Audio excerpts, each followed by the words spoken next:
You can either live your dreams or live your fears, and I think the majority of people are not actually living their dreams, but are living their fears. What are your fears? What are you afraid of? What are you scared of? Because we all have fears, don't we? We all have something that's blocking us, that's holding us back. The reason that most people are not living out their true potential, not doing all the things they would really like to do, is because of fear.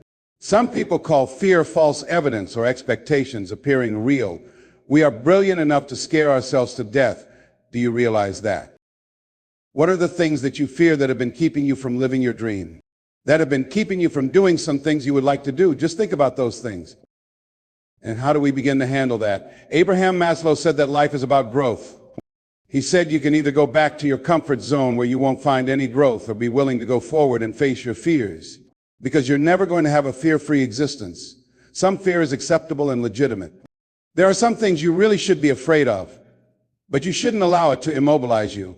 You acknowledge it, take it into account, and carry yourself accordingly. There are times when we should proceed with caution, but there's a difference between having a fear and the fear having you. So what do? 1, acknowledge it and know that it's okay. Don't condemn yourself for being afraid. It's perfectly fine to have some fears. You acknowledge your fears, you embrace those fears, and then you move on. You act on whatever it is that you fear, because once you embrace it, see, what you resist will persist. What you resist will persist. So one of the most important things is to begin embracing your fear. The fear of bodily harm, that's legitimate. When I was a disc jockey in Columbus, Ohio, Al Green, who was a great performer at that time, had his first hit record, Back Up Train. A guy came into town impersonating Al Green. I happened to know Al Green because I had already booked him.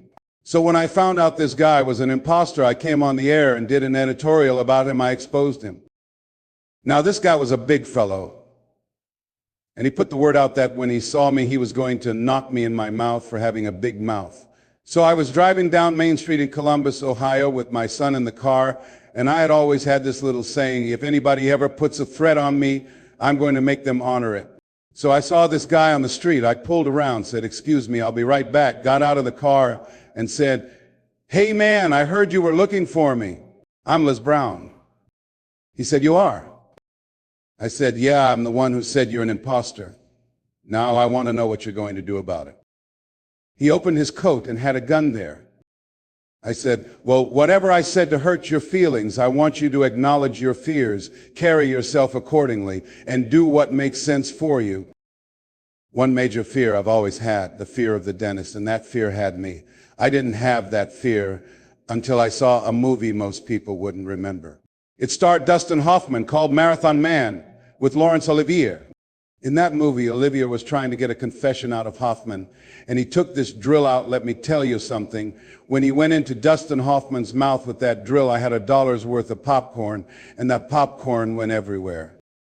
Do you know I couldn't go to the dentist for 5 years? I had left broadcasting, went to the Ohio legislature, and had an impacted wisdom tooth. Now that hurts. I would call the dentist's office, and as soon as they answered the phone, I would hang up. I was hurting so bad, and I said to myself, what am I afraid of? I told the dentist doc, I just can't hear that drill. I mean, you can do whatever, I just don't need to hear that drill. That sound gets me, don't pull that drill out on me. He said, just calm down, calm down. And you know what? It wasn't as bad as I thought it would be. One thing you find out when you face your fears, it's not as bad as you think. When people tell you, I just can't do it, I can't handle it, I really can't handle it, what they're envisioning is that they're not going to survive, like they're going to die. And guess what? We've all had occasions when we confronted our fears, did something we felt uncomfortable with, didn't want to do, and we did not die. They didn't come take us and put us in a box somewhere. Am I right? So what do? How do we handle that? What's the process? Because it's all up here. One, imagine the worst case scenario. Imagine that he went in my mouth with that drill and I just croaked. Then I had another technique I used, visualize yourself being more than able, more than capable of handling it. I used to have a tremendous inferiority complex about speaking before people I felt had more going for them than I did. Because I'm not college trained, I used to think college people were the most intelligent people on the planet and that there was nothing I had to say to them. So I had to visualize myself speaking before them. before various audiences that had more going for them than I did, and realize and appreciate my own value. I had to see that I was a worthwhile person, even though I didn't have all they had, the money, the education. So part of the process is seeing yourself as worthy, as capable, as having what you need to be a worthwhile person. You must know that you deserve to be listened to, that you deserve to have that dream, that passion, whatever it is that you see and envision.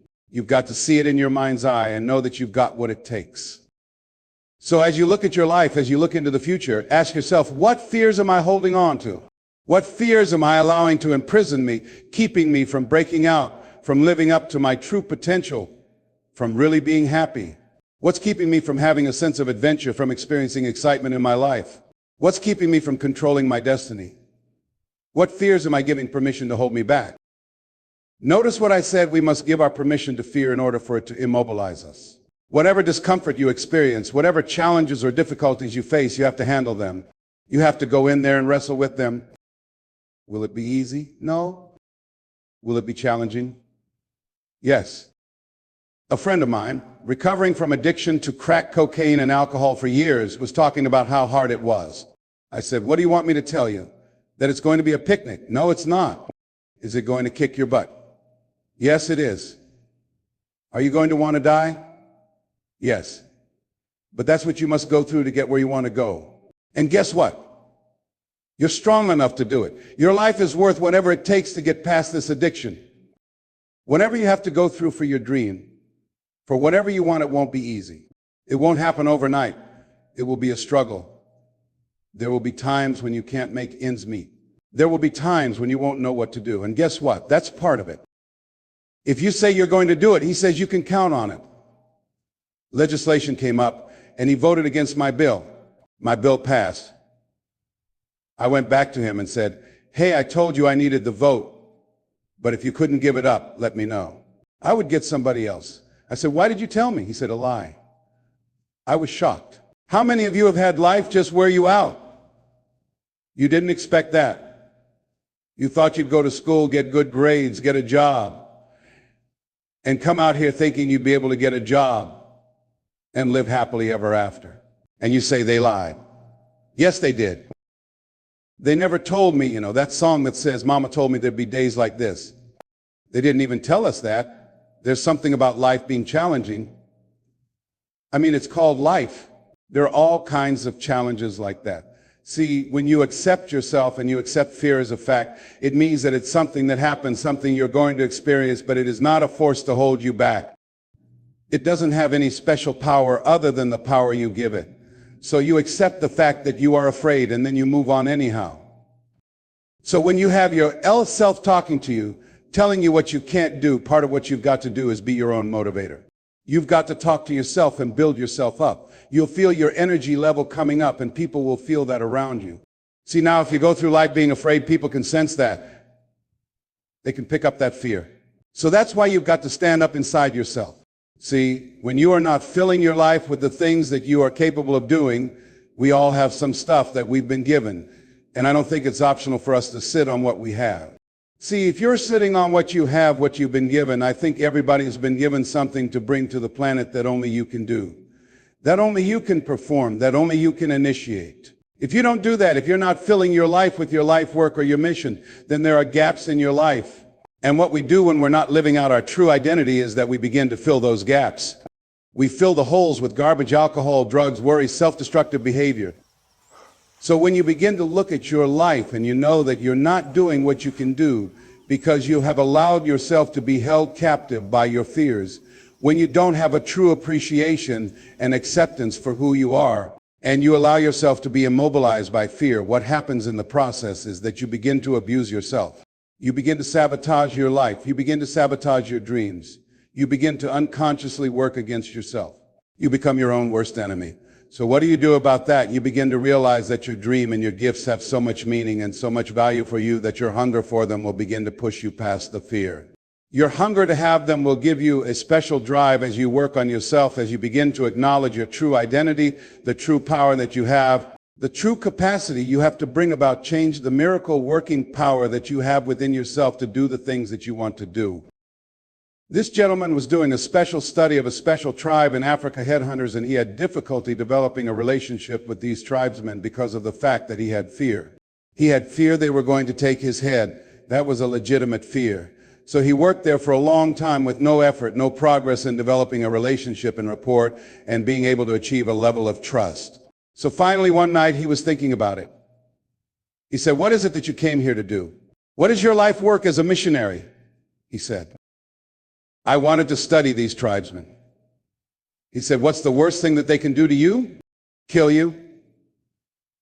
And he just decided, hey, this is what I came here to do. I know there's some risk involved and I'm going to do it come what may.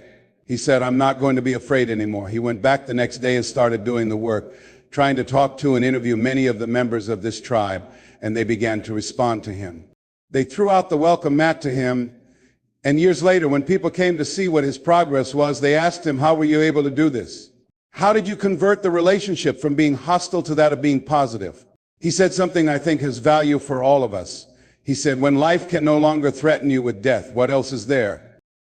The majority of the fears that we have are not life or death fears, but through our imagination, we blow them out of proportion and give them more power than they actually have or deserve. And we permit them to govern our lives. We permit them to determine how far we can stretch out on our dreams and discovering our stuff. What's the worst thing that can happen to me in this? Will it kill me? Will I die? Why am I going through all of these changes over this? How much power does this really have? And am I the one that's feeding the power into it? See, a lot of times we allow ourselves to be fed and programmed into being afraid. If you watch the news and read the newspaper, you'd be scared to come out of the house. So what kinds of things, what kinds of thoughts are you feeding your consciousness? What kind of things are you putting in your mind that will enable you to either move forward or justify why you're staying where you are? Now, some people need fear. You know, I have a friend that we told him, "Hey man, you need to lose some weight. You're getting overweight and out of shape. And at our age, we need to have a regular program." But he said, "Man, I've been fat since I was a little boy. I'm big boned. I've never seen a fat skeleton." But he became ill, passed out, and the doctor was talking to him. But I think he was going to go right back to the same old eating habits and doing everything, you know. The doctor said, "Look here, you are diabetic. Now here are some of the side effects. You could go blind. You could become an amputee." None of that touched him. He could become impotent. He said, "What did you say?" But he lost weight. He exercises every day, 48 years young, and he looks great. I can't believe it. Just that one statement made all the difference in the world. But he's a new man today. Some people don't take corrective measures to improve their health until they get a pronouncement that they're about to die. Then they start, "Okay, all right, I'm ready to do whatever you want me to do." We go through life really blocking ourselves constantly, and fear is one of the greatest instruments that we could use to stifle our true potential. When you begin to look at your life, you can decide to use fear as a blocker, or you can decide to use it as building blocks. You decide, hey, look here, I'm going to move in this direction. I'm not going to allow anything to stop me from doing what I want to do. See, when you begin to understand and acknowledge your fear and go forth anyhow, you go forth with a spirit and a knowing that there's a way you can begin to handle this. There's a way out here somewhere. There's a solution. Whatever it is you're seeking, you have the capacity to handle whatever comes up. Rather than feeling powerless, you begin to feel powerful. See, with all of the major downsizings that are taking place around this country, there are a lot of people who are biting their fingers in fear that they might lose their jobs. But there are a few people who have decided within themselves, I'm going to make it. Some people aren't waiting to be cut. Some people are moving on their own because they feel within themselves, I've got what it takes to make it. They're not afraid about tomorrow because of how they see themselves. They look at themselves and say, where there's a will, there's a way. For me, it's about creating a way out of no way. When you have that kind of consciousness, when you have that kind of spirit, nothing can stop you. Nothing. What would your life be like as you look toward the future if you decided, I'm not going to allow my fears to stop me? What would your life be like? What would your future be like if you decided to want that which you desire so strongly that it propels you past your fears? You experience the fear, as the one book says, feel the fear and do it anyway. What would your life be like? I'm saying to you that all of us who have been in tune with fear have the capacity to resurrect ourselves. It's not easy. Can I do it? Yes. What's one of the ways to get started? Some of us need somebody to hold our hands. Sometimes we need somebody to help us out. Be willing to say, I don't know. Be willing to reach out. Be willing to get some assistance to take you to the next level. I think it was Joe Frazier who said, all of us are like the blind man at some point in our lives, standing on the corner waiting for somebody to lead us across. See, all of us at some point in our lives need some help. We need someone to reach out to us and help us cross some treacherous waters that we couldn't navigate by ourselves. None of us do it by ourselves. At some point in our lives, we need that kind of help. We need that kind of assistance because we grow from the people we have in our lives. Those people enrich our lives personally, professionally, spiritually, and in all dimensions of our lives. We don't grow in a vacuum. So as you look at yourself, whatever fears you have, maybe you need some help in strengthening yourself in that area. As you assess your strengths and your weaknesses, as you begin to improve yourself, your passions, your dreams, and your goals, and the things that you want, if you decide to experience all of your true potential, as you decide to manifest all of your greatness, as you decide, wait a minute, what else is available to me out here? If I decided to experience the fear of rejection, the fear of no, the fear of failure, the fear of standing by myself, what else is available to me? Taking a chance, the fear of losing it all. What else is available to me that will bring extra meaning and value? The fear of people not liking me. You know how many people do things they don't want to do because they want everybody to like them. Everybody's not going to like you. But you know, there are a lot of people who won't take positions on issues, who won't take a stand for things they believe in, who won't speak up for themselves because they don't want to make anybody mad. Oh, it was Bill Cosby who said, I don't know what the secret of success is, but here's what I know. The secret of failure is trying to please everybody. You can't please everybody. Now, life is too short for that, too short and unpredictable, moseying through, not trying to disturb anything, not trying to shake anything up, not trying to make any waves. There are some people who come through the universe and their level of contribution and energy they manifest is so small, so inconspicuous, that when they go, you won't even know they left. But there are some people, because of their personality, because of their contribution, because of the investment of their time and energy and the impact they have, that when they go, everybody will miss them. See, when Mother Teresa checks out, everybody will know. When Tupac checks out, everybody will know. When Nelson Mandela checks out, everybody will know. Why? Because of their contribution. But there are some people, because their contribution is so small, no one will care. So I'm saying, before you are boxed and buried, decide that you're going to box and bury your fears. Decide that you're going to begin to live life on a new level, seeking out new horizons, that you're going to find more love, more joy, and more ways to give more to life. Everything a man does for himself, he takes with him, but everything he does for others, he leaves behind. So when you begin to say, what is it that I want to leave? What contribution do I want to begin to make? What difference do I want to make in life? What is it that I want to do with the rest of the life that I have left?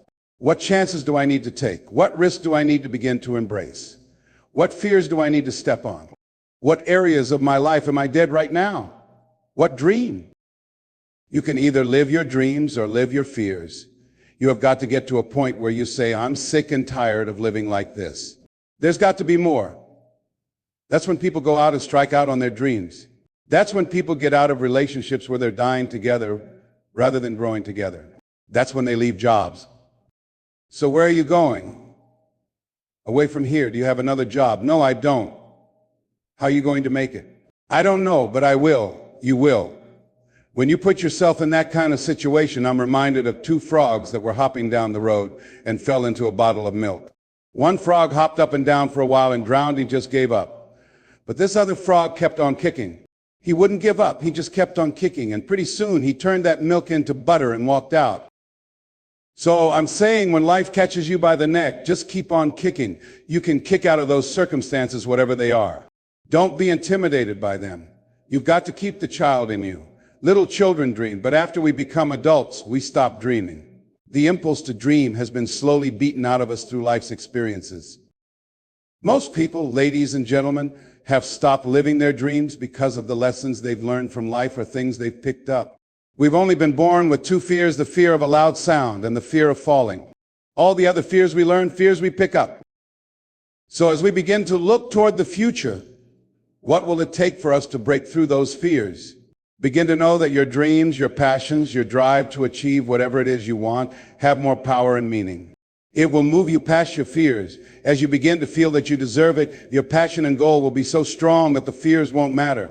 You'll begin to trust yourself and put yourself in situations where you have to make it happen. You will make it happen. Ladies and gentlemen, I don't just believe this, I know this from my own life experience. I know that you've got greatness within you. I know that you have unlimited potential. I know that you have something to give to the universe that was not here before you showed up. Somebody said that life is God's gift to us, and how we live our lives is our gift to God. What kind of gift are you giving, and what kind of gift could you give if fear wasn't an issue? I'm saying you can have fears, but don't surrender.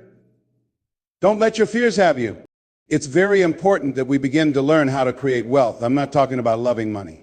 See, I believe the lack of money is the root of all evil. People steal for money. People kill for money. People go to jail for money. Every time unemployment goes up, in those areas where unemployment is high, that's where you have the highest incidence of crime and violence. Whenever unemployment goes up 1% in our community, 10,000 children and women are battered. Money makes a difference in your life. I never wanted to be rich. All I ever wanted to do was to be comfortable. Then I realized in order to be comfortable, you've got to be rich. An old friend of mine, Zig Ziglar, said, people say money won't make you happy, but everybody wants to find out for themselves. Rita Davenport said, money ain't important, but it's right up there with oxygen. Let me tell you something. Fellas, even if you're as homely as I am, if you've got some money, women will find something cute about you. Money makes a difference. I used to be so broke that when creditors would call the house, my children would answer the phone and say, my daddy says he's at home, but he's so broke. At one time in my life, I walked by a bank and tripped the alarm. Let me tell you what money does. Number one, it gives you control over your life. Number two, it gives you options. Number three, it allows you to live a life of contribution, to contribute to things that you feel strongly about. So here's the first step to accumulating wealth. You must be willing to do the things today others won't do in order to have the things tomorrow others won't have. That's why the book of life says, the road to life is straight and narrow, and few there be that find it, because few there be that are willing to do the things today others won't do in order to have the things tomorrow others won't have. What are the things that others won't do? Number one, make discipline a major force in your life. How many of you know if you'd have been more disciplined, you'd be further along to reach your goals right now? Socrates said, the undisciplined life is an insane life. The road to life is straight and narrow because few there be that are willing to discipline themselves. Here's something else that most people won't do. Make it okay to fail. A lot of people, minus 85% of people, allow their fear of failure to outweigh their desire to succeed. Yes, see, anything worth doing is worth doing right. As we've been taught, if you know how to do it right. But if you don't know how to do it, it's worth doing badly until you get it right. You don't have to be great to get started, but you have to get started to be great. So how do we begin to create wealth? Let me give you some ideas. Number one, knowledge. What knowledge do you have in this economy that people are willing to pay you for? Next is talent. What talent do you have? For example, playing football. I didn't have that as a talent. My talent is talking. My definition of success is doing what you love to do and finding someone to pay you to do it. Doing what I love to do, I've developed my talent. You want to master your talent, find out what it is that you love to do. I love to talk. Scripture is another key that says to us what we need to do to begin developing ourselves. Luke 12:34 says, where your treasure is, there will your heart be also. So what do you love to do? Then explore ways in which you can earn a living doing that: cooking, writing, painting, working with numbers, working with people. The other thing is, not only must you have knowledge, talent, and skill, but you also need faith to act on whatever your dream is. See, if you don't believe in yourself, how many people do you know that have a lot of talent, a lot of abilities, but they don't believe in themselves? Faith is very important. You need faith to act on those dreams, those desires. Here's a scripture that I like very much, Proverbs 16:3. Commit thy works unto the Lord, and thy thoughts shall be established. Commit means to carry into action deliberately. Commit means to make it happen, no matter what. Commitment, there's a difference between next time you have bacon and eggs, the chicken was involved, the pig was committed. See, when you make the commitment, I'm going to become wealthy, when you make it important, when you decide, I'm going to do it no matter what, life changes for you. See, most people don't keep their commitments to their commitments. That's why they lead lives of poverty, lives of misery, lives of unhappiness. Socrates said, the uncommitted life isn't worth living. So part of what you must do, whatever commitment or covenant you make with God while you're here to go back to be a better father, to go back to make a difference in the community, to go back to change your life, to decide never to use drugs or alcohol again, to decide that you're going to begin to recreate yourself, that you're going to be reborn to a new state of consciousness. Whatever commitment that you make, keep your commitment to your commitment, no matter what. If it's hard, then do it hard, but keep your commitment to your commitment. And then it says, thy works. Most people look at the activity that one engages in to achieve a predetermined objective, but works, commit thy works, it's pluralized, there's an S there. Learn, just some, Bishop, you've got to watch these things in Scripture. You can't just go on the surface. There's an S, it didn't say commit thy work, whatever task, whatever talent, whatever skill, whatever knowledge you have, and begin to make money doing that, making a difference, impacting people's lives. But commit thy works. So there are two kinds of work. There's external work, the activity that you're engaged in, and then there's internal work, wealth, good relationships, peace of mind, good health, better community, whatever you desire. So the work is internal as well as external. Therefore, number one, the first step is you've got to live your calling. You've got to decide what is it you love. The second thing is you've got to work on yourself. You don't get in life what you want, you get in life what you are. If you have a job and you're generating $1,200 a year or $2,000 or $500,000, whatever you earn, whatever you're producing in your life is a reflection of you. That's why it says, judge a tree by the fruit it bears. I can look at what you're producing and I can tell you a lot about who you are. In order to do something you've never done, you've got to be someone you've never been. That's why Scripture says you must be born again. You've got to die as you are now. You've got to be willing to give up who you are now for what you can become. Certain things will no longer fit into your life. There's no place for them. In order to do something you've never done, you've got to be someone you've never been. So you've got to spend serious time reading, writing, working on your goals, reading Scripture, anchoring yourself spiritually to handle the storms of life because they're going to come. You've got to read things that will help to develop your mind, your consciousness, and your attitude. Most of us live within the context of somebody else's opinion of us. I saw a movie a few weeks ago called The Truman Show with Jim Carrey. This young man was born under a camera that someone set up a gigantic studio and created the life of a real person to act out in the context of a soap opera. Everybody knew but him. All of it was created, was fabricated.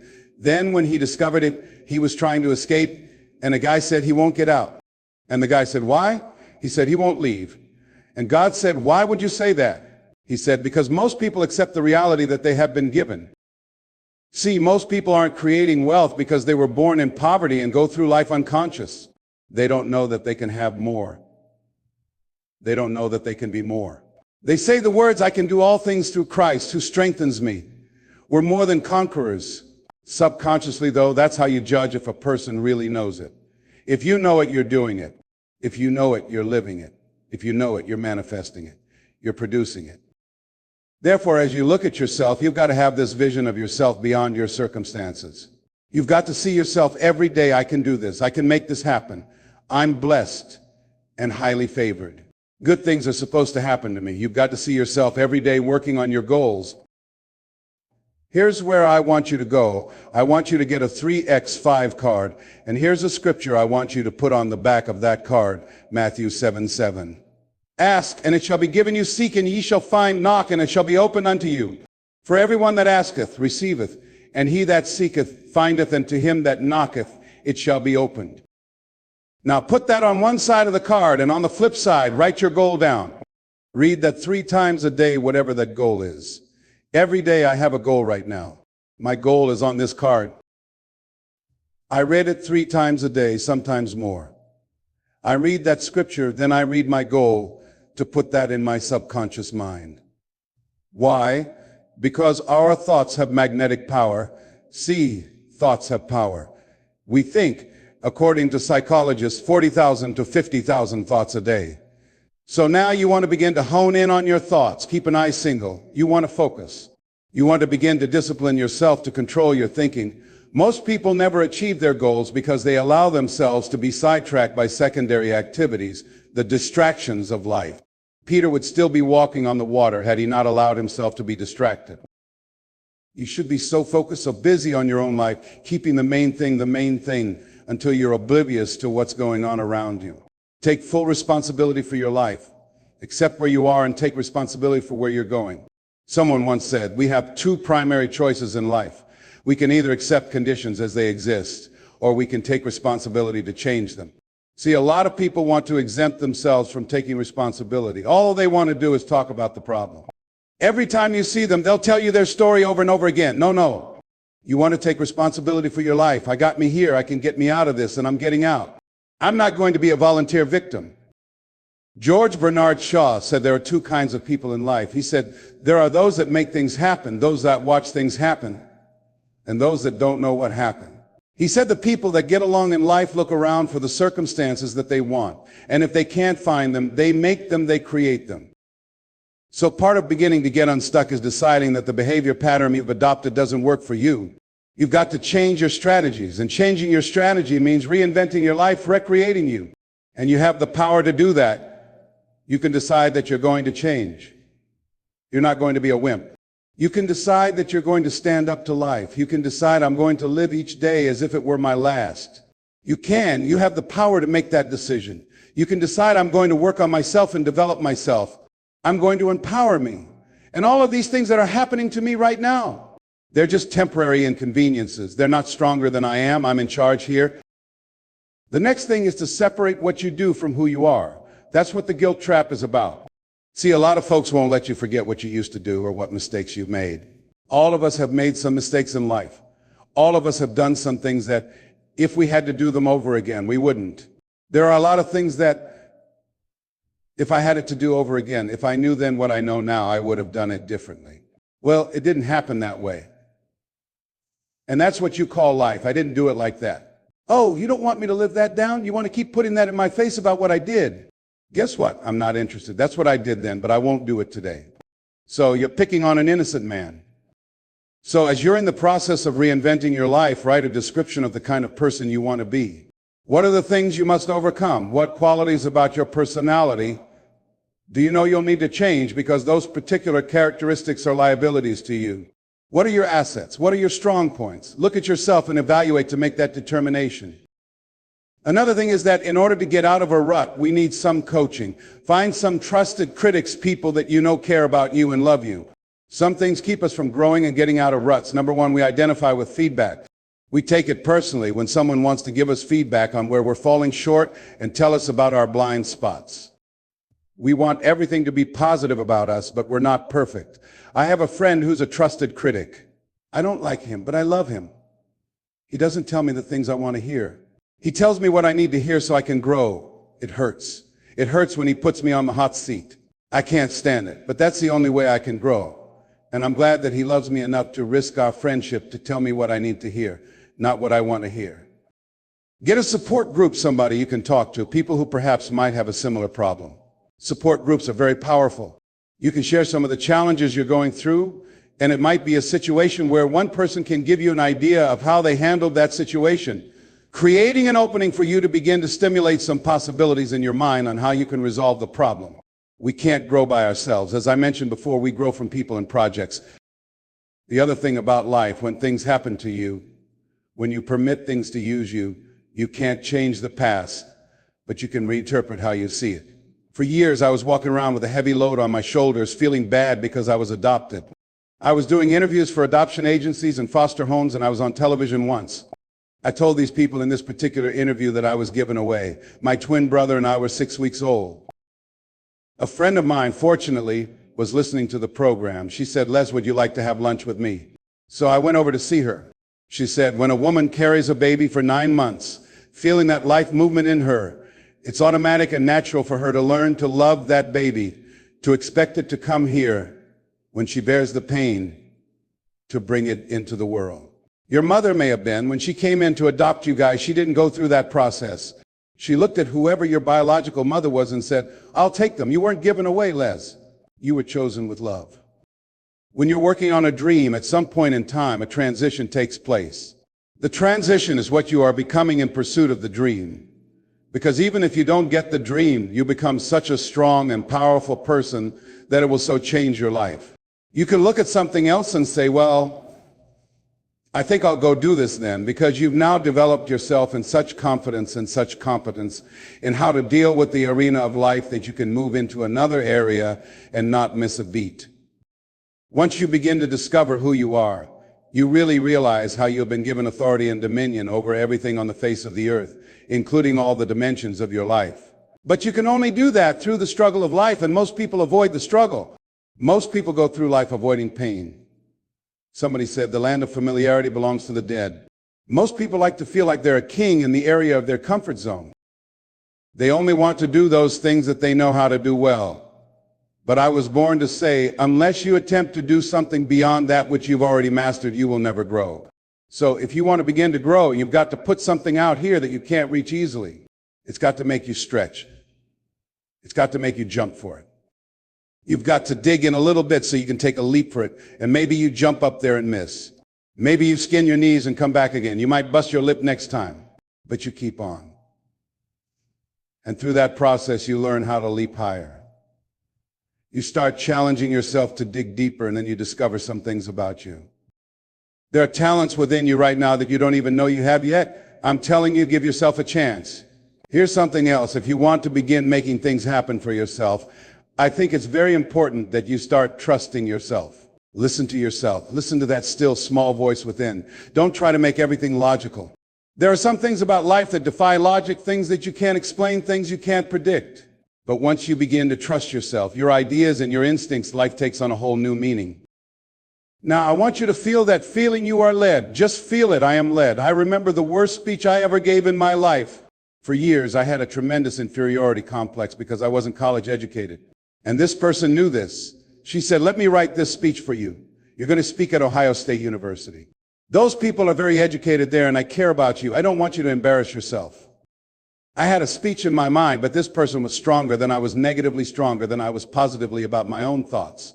I gave my power away. I got up there at the Ohio Union, and I read this speech. I didn't move.